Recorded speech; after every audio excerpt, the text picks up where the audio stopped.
Galactic Checkers, how to play. The rules are the same as regular checkers except for these changes. For a refresher of those rules, check out this video. Unpromoted checkers can still only move forwards, but they are allowed to capture both forwards and backwards.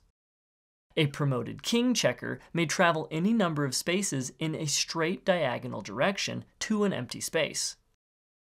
A king may pass over one enemy checker in its way and capture it, landing on any empty space beyond that piece.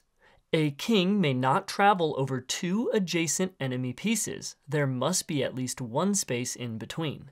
After a capture, the king can capture again in the same turn, in the same way, and it can even change directions after each capture. Pieces that are captured in this way remain on the board until the final capture is made for the turn. Then they are removed from the board. Kings may not capture a piece already captured in the same turn, thus captured pieces may become obstacles that the king will need to navigate until the end of the turn.